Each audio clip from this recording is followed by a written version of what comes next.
प्रकारे आपली सगळी मच्छी तळून झालेली आहे. सुंदर असा कलर पण आलेला आहे तिला आणि छान अशी तळली. नमस्कार मैत्रिणींनो, सुनीता किचनमध्ये तुमचं खूप खूप स्वागत आहे. आज आपण बनवणार आहे मच्छी फ्राय. मच्छी फ्रायसाठी असा मी फ्रेश अर्धा किलो मासा आणलेला आहे. हा मासा असा 2-3 पाण्याने आता धुवून घेतलेला आहे. थोडंसं गरम पाणी करून घेतलं होतं मी, त्याचा वास जाण्यासाठी. गरम पाण्यामध्ये मी याला 2-3 पाण्याने स्वच्छ असं धुवून घेतलेलं आहे. थोडंसं कोमट केलं होतं मी पाणी, का तर आपल्या मच्छीला वास येऊ नये म्हणून मी याला असं स्वच्छ धुवून घेतलेलं आहे, थोडंसं कोमट पाणी करून. अशा प्रकारे स्वच्छ असा धुवून घेतलेला आहे मासा. हा बिना काट्याचा मासा आहे. एक वाटगं घेतलेलं आहे, त्याच्यामध्ये 2 चमचे दही घातलेलं आहे, 1 चमचा हळद घातलेली आहे, 1 चमचा लाल तिखट घातलेला आहे, थोडेसे धनिया पावडर घातलेली आहे. धनिया पावडर घालून झाल्यानंतर त्याच्यामध्ये 1 चमचा मीठ घालून घेतलेलं आहे आणि थोडंसं कॉर्नफ्लॉवर घातलेलं आहे याच्यामध्ये.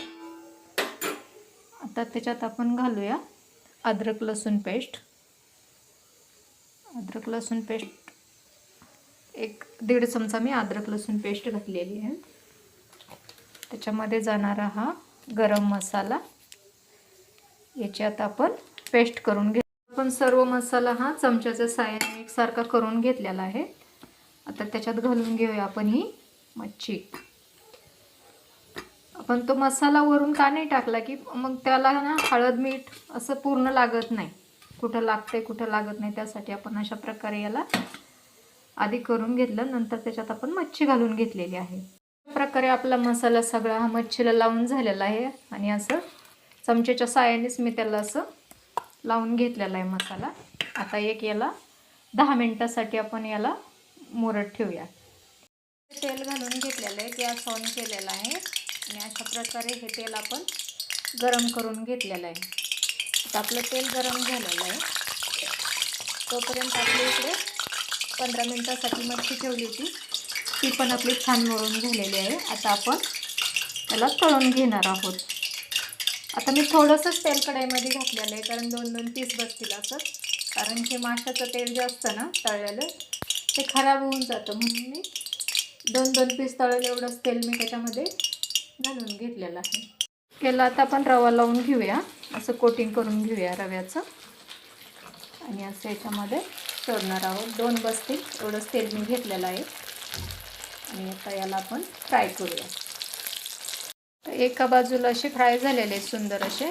आता दुसऱ्या बाजूने आपण याला पलटून घेऊया आणि दुसऱ्या बाजूने अशी छान अशी याला पण गोल्डन फ्राय करूया. असे कुरकुरीत होईपर्यंत फ्राय करूया याला.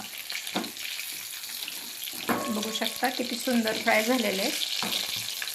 प्रकारे आपले हे छान असे फ्राय झालेले आहेत. आपण याला काढून घेऊया. अशा प्रकारे आपण दुसरे पण सोडून घेतलेले आहेत 2. आता याला पण आपण फ्राय करून घेऊया.